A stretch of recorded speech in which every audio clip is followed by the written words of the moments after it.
This episode is brought to you by Bleacher Report.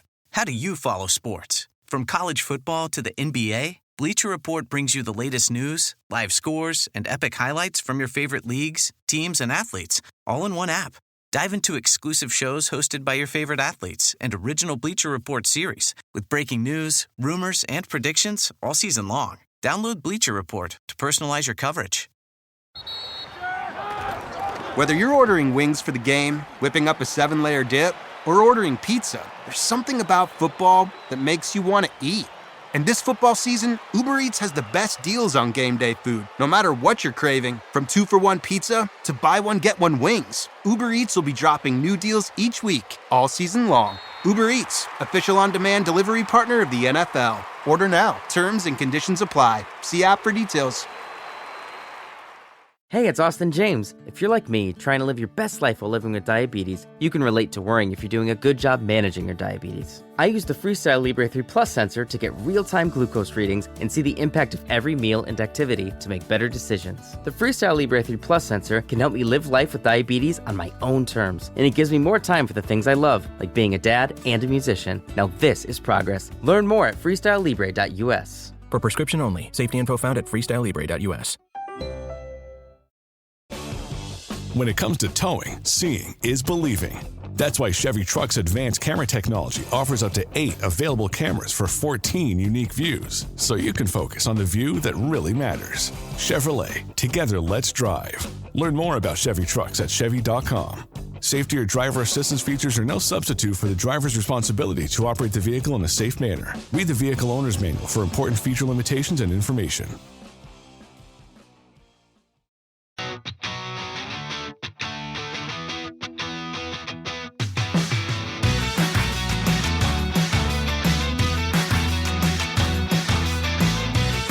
Welcome back to Rams Up, your favorite LA Rams podcast.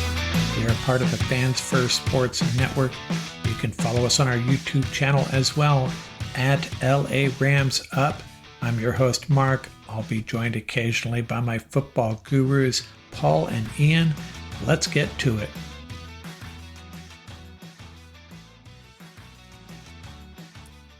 Rams Nation, welcome to this special edition of a Rams Up Roundtable. I'm Ian, that's Mark, that's Paul. Welcome to the Rams Up Podcast Network as we are here celebrating the Rams winning the NFC West Division crown, as I am wearing a 2024 Dodgers champions, but I'll just throw this little Rams thing in the middle here.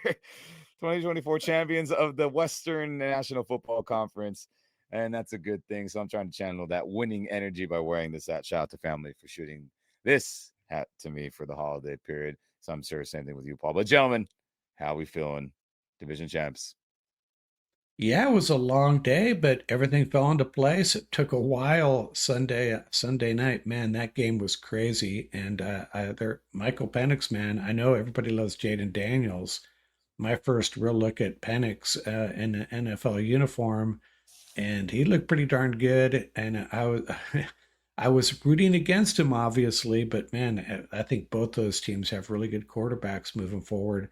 But bottom line is, we got the W. We got 3 wins today that we needed this weekend. We got the Bills, Vikings, and the Commanders all went our way, and we're champs. Pretty cool. Pretty damn cool. What about you, Paul? Yeah, that was a fantastic game. 2 young quarterbacks, rocket arms, nothing but heart. Obviously we're a little bit biased, but more importantly, we had Raheem Morris there, right? The blue and soul, man, Royal and soul runs deep, right? We're, in the back of your mind, you're like, all right, we can still do it in week 18. You can have this one, Raheem. But you can see what a great job he's done there. The team's already like in the playoff hunt, man. What a great job, and then pulling the trigger in terms of putting Penix in there.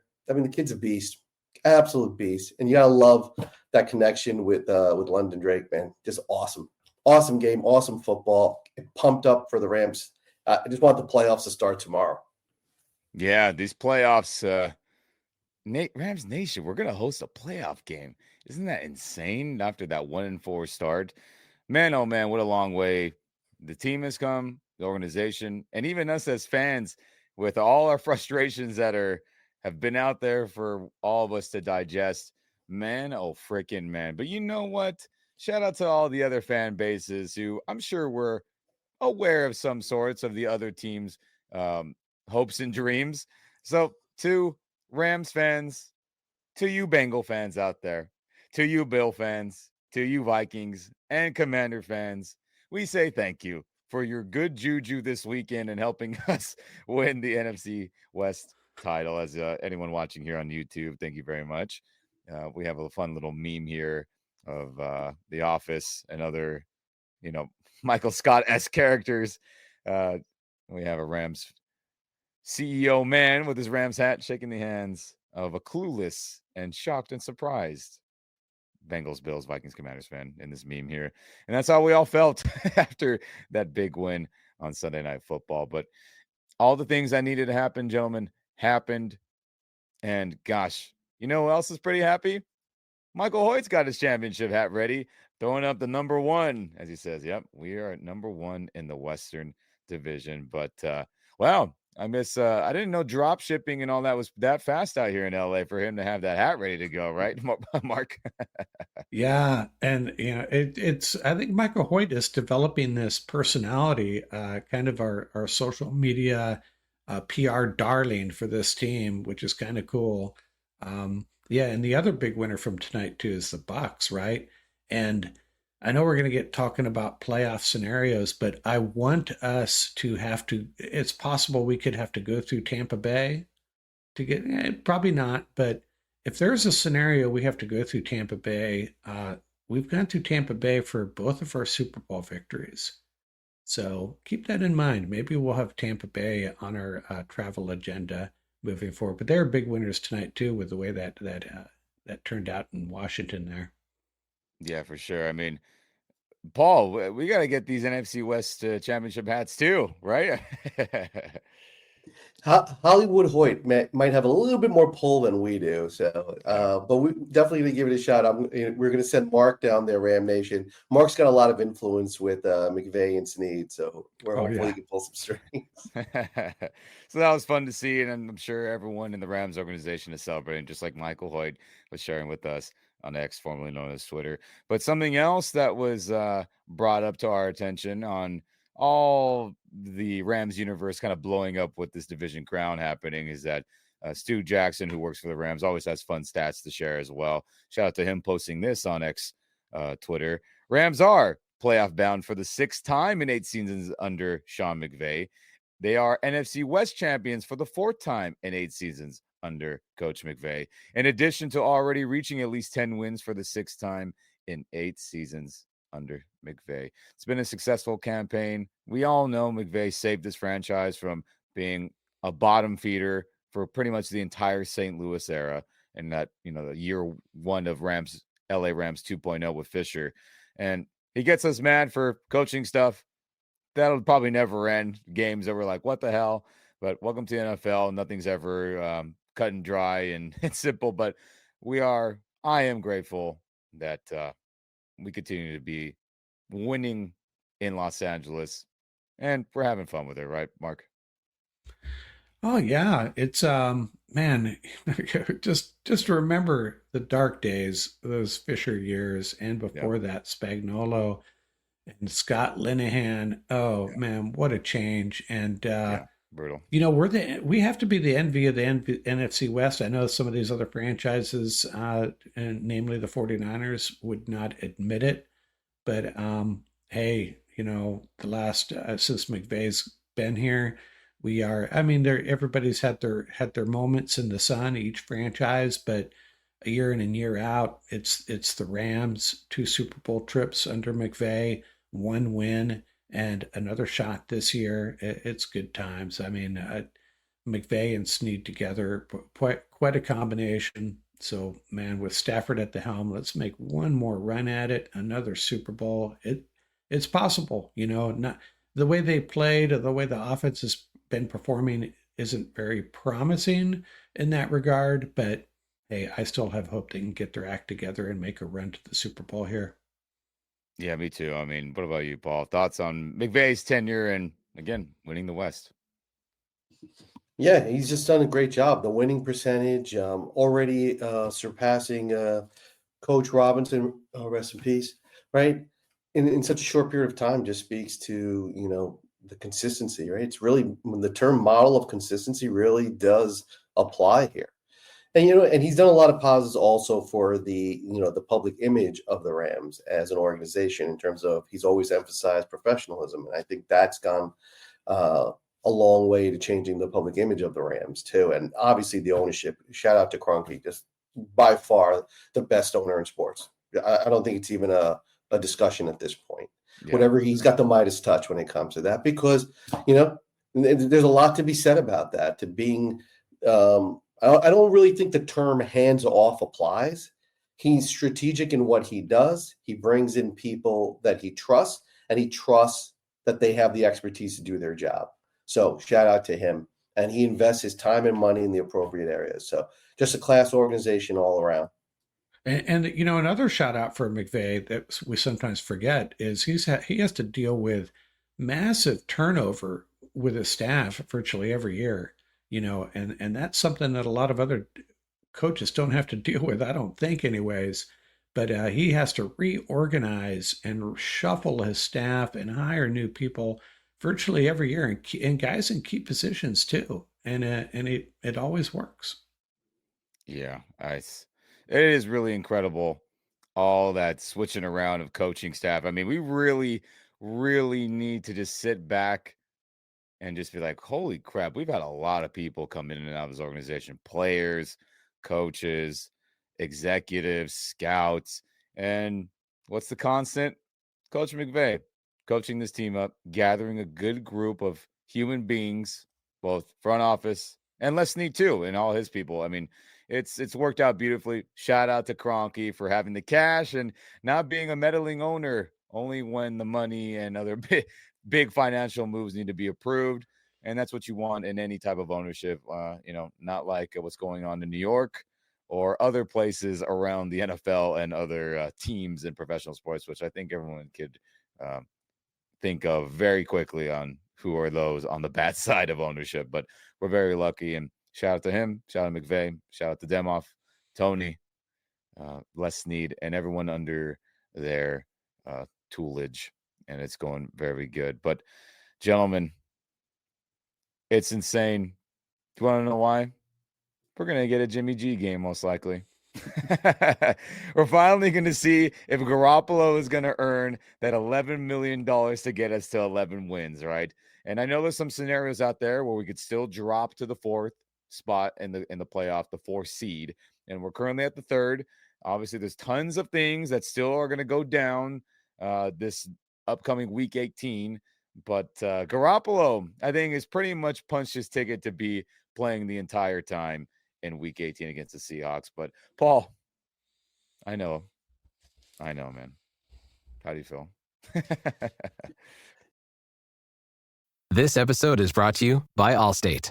Some people just know they could save hundreds on car insurance by checking Allstate first. Like to check the date of the big game first before you accidentally buy tickets on your 20th wedding anniversary and have to spend the next 20 years of your marriage making up for it. Yeah, checking first is smart. So check Allstate first for a quote that could save you hundreds. You're in good hands with Allstate. Savings vary. Terms apply. Allstate Fire and Casualty Insurance Company and Affiliates. Northbrook, Illinois.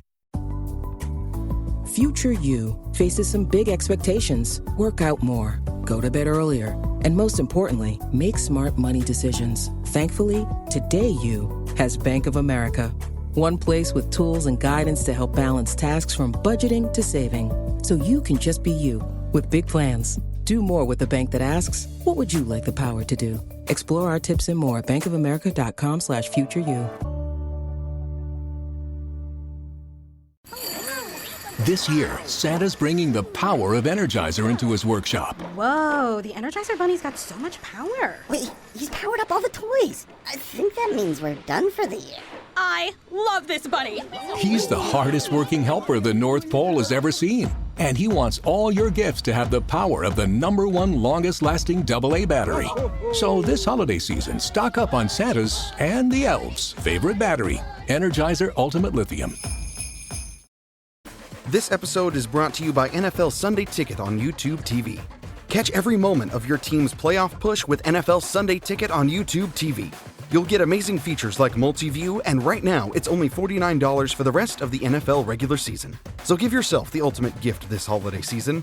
Get NFL Sunday Ticket for $49. Sign up now at youtube.com/Sunday Ticket. Device and content restrictions apply. Local and national games on YouTube TV. NFL Sunday Ticket for out-of-market games excludes digital-only games. Yeah, that's why I called it the $11 million game, right? It's $11 million to get to 11 wins. So, and I'm having trouble even remembering his name. Who is this player we're referring to? But like you said, it would be great if we could get to 11 wins, right? If the Rams have really come a long way, it'd be very useful just to anchor their seeding more so than anything else, right? They're in, but when you start taking a look at all the various possibilities, I mean, we just shortly went over it off screen, but you can see it gets sort of dizzying, right? Because there's still so much in play. You have a game tomorrow, then you have the whole week 18 schedule. So it's a much more significant game, I think, than at first glance. So I think the Rams are content taking whatever happens approach.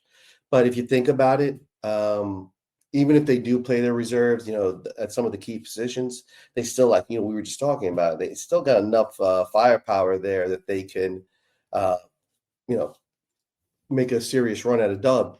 The other question is going to be like how Seattle approaches. That's really going to be the key to that scenario, is how do they approach that game? Yeah, for sure. And speaking of that, Rams Nation, I mean, we just got the NFL just dropped all the games for week 18. So Rams hosting Seattle Sunday at 1:25 p.m., our normal, LA style kickoff around that 1:00 time period. And again, it will most likely be the Jimmy G $11 million game for 11 wins. And it just makes me laugh. I know I know your qualms with that signing originally, Paul, and me too, to a large degree. But Mark, how do you feel about Jimmy G, most likely leading us to a potential 11-win season, or at least getting us? Hey, I wish there had been more opportunities to get our backup quarterbacks into games. And actually, we had opportunities, and we, there were a couple blowout losses. We could have got one of these guys in, because you need to give them some game time. And I'd also like to see a little bit of Stetson Bennett. We probably won't. Just out of curiosity, if nothing else. But there's other guys. I've been writing down some names of guys that I'd like to see. And again, just out of curiosity, Cody Schrader, the running back that we poached off the 49ers. The 49ers cut him. The Rams picked him up. Ronnie Rivers, get him some game time. Dylan McMahon, remember him? Everybody was so excited. The Eagles were so upset when we poached him off their practice squad. I don't think he has a snap this year. Get some of these guys out there, see what they can do. Again, just out of curiosity, but especially the quarterback position, there's a chance, Stafford wraps his knuckles on a helmet and has to go out for a quarter. This is an opportunity to get guys like Jimmy G a little bit of playing time just in case that happens. And, you don't want it all just to, the season be totally screwed by one small injury. I've always been a big proponent. Find opportunities to play these guys, and NFL teams are really averse to doing that for some reason. I know, for whatever reason, these resting people, getting people in the game, not affecting stats, not affecting team stats, and all these things that we just as fans probably don't think of in the moment. I mean, let's just be real. Teams are at play, bonuses for certain stats for players, right? Extra cash incentives. There's a lot of these things we just don't think of till you get closer to the end of the year and you realize, oh, he's like 5 catches away from an extra 100,000, or he's a touchdown away from an extra 500,000. All these things like we just don't think of. And I think that breaking Eric Dickerson's record. Yeah, I was just thinking about that. Yeah. Well, thanks to our contribution to Saquon's career day on Sunday night, now he's a lot close. If he didn't have that 300-yard total yards game, then he probably wouldn't be close to getting that record. So we can only blame ourselves for that being a possibility of that record going down. But, Eric did it in 16 games. I know there's 17 games that teams play now. And I know people argue about O.J. Simpson doing it in 14. And so forth and so forth. As more games we're going to continue to be added, as we're all enjoying watching football. Now they play the Giants next week, so I think the Giants will be fairly motivated to make sure he doesn't get that record as well against them. Well, I hope so. But are we going to get Giants where Drew Lock's throwing 5 touchdowns, or are we going to get the shit Giants that show up pretty much every other week of the season and had the number 1 pick for majority of the year? Who freaking knows, I guess, is what I'm trying to say. But well, we hope Eric Dickerson contains that record, and we'll see how that happens. But Rams Nation, like we were talking about, the game against Seattle, meaningless to some degree in terms of, playoff hopes. But with that said, just like last year against the 49ers, this is not the preseason where everyone's just going to be sitting out because we have a 90-man roster. You're only allowed those 53 spots, and then a majority of those at the tail end of that 53 are, healthy, inactive scratches. So expect many O linemen to play. Expect many D linemen to play because those are just shorter positions, just like last season where Avila and a lot of the O line were playing. And expect a lot of the secondary to be suiting up and playing as well. But I think we all could agree: no Stafford, no Kupp, no Nakua, no Higbee, no Havenstein. And everyone else who is health is paramount for the playoff tournament. And we can probably think of others on defense as well. But I think all the young guys will play, right? It should be a big Jordan Whittington game, a big Tutu Atwell game. Probably D-Rob will play, I assume. Probably, get a lot of Xavier Smith at wideout and a lot of Tyler Johnson. So all the young guys who can play and have made plays for us, I expect them to produce with Garoppolo, as long as Garoppolo's not playing stupid. But we shall see. We shall see. And we got plenty of tight ends to play, so we'll be that okay too. there. Yeah, I mean, other than Higbee, I expect Colby, all those guys to suit up. But real quick, I'll start with you here, Paul. In that Week 18 game,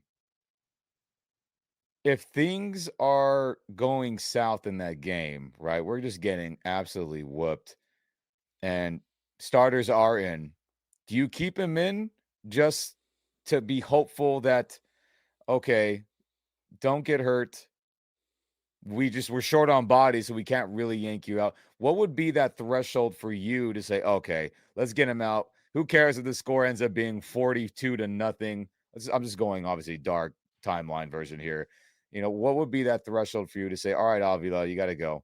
All right, young D-line, you got to get out of here. We'll just throw in all the backups. So be it with the score. What is that fine line with you? Because I know this Rams organization is going to try to win the game.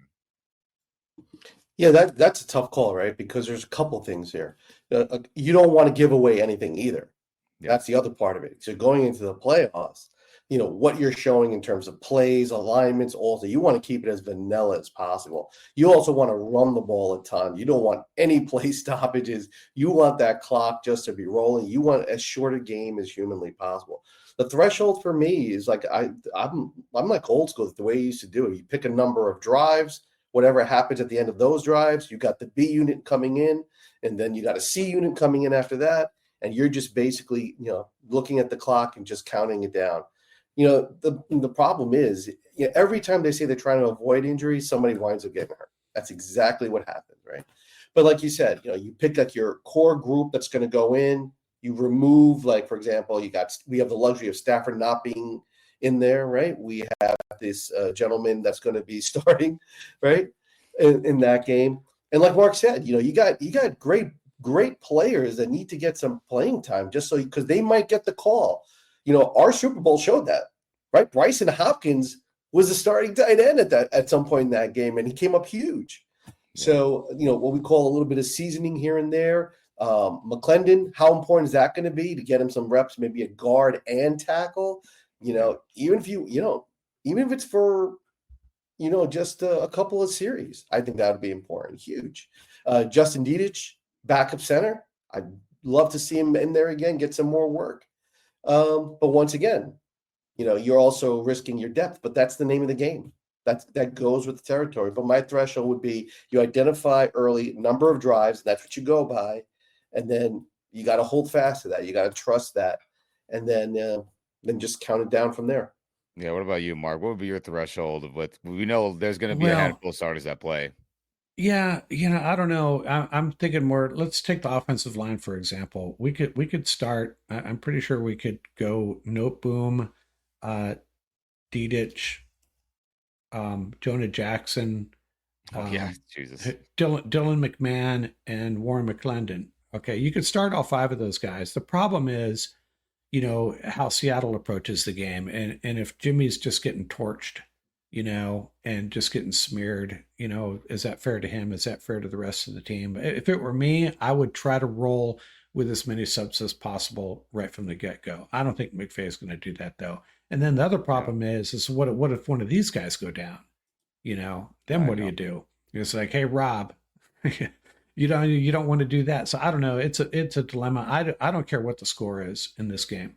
I just don't care. It's 60-0. I don't care.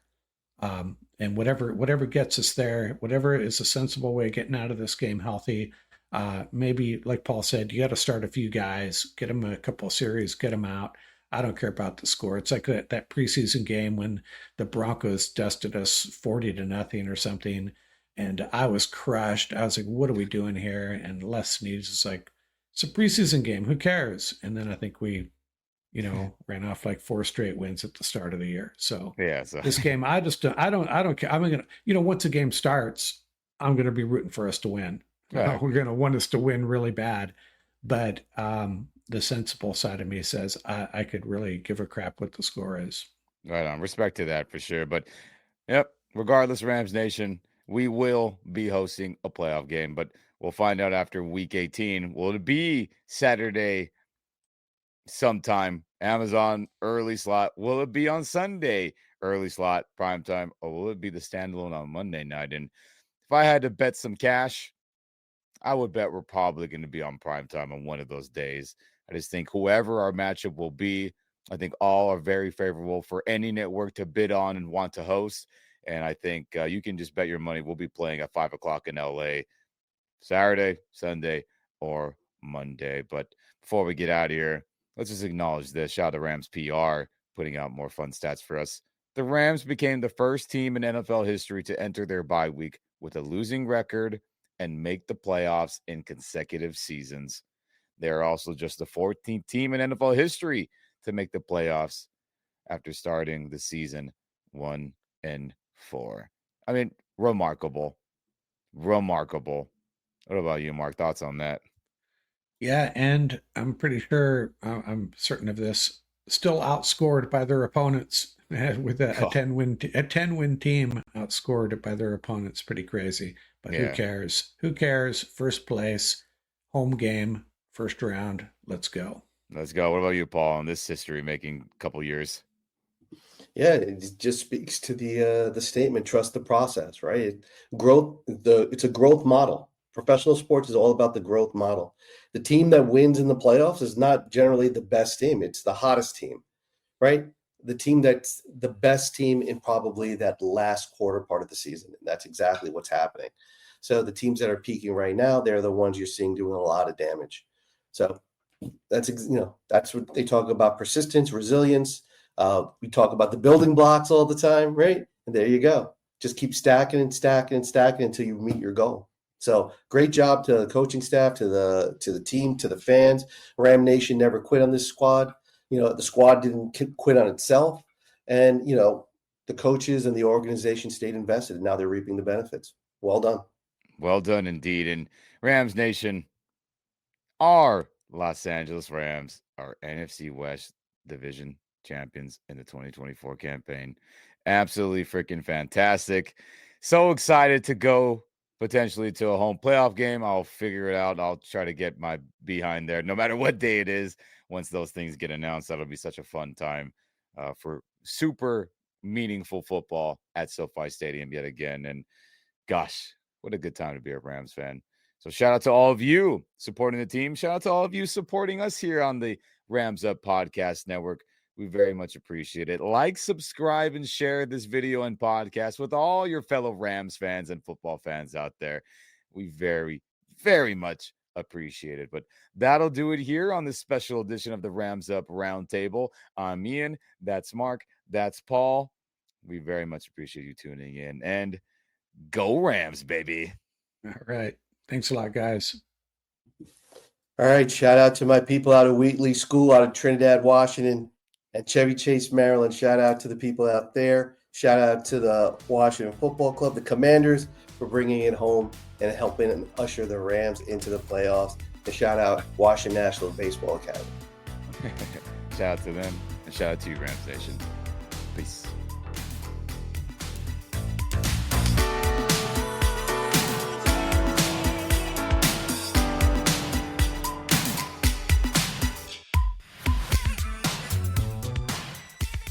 That's going to do it for this episode. Remember, you can reach us at ramsuppodcast@gmail.com. And don't forget about our YouTube channel. Our handle is at laramsup.com.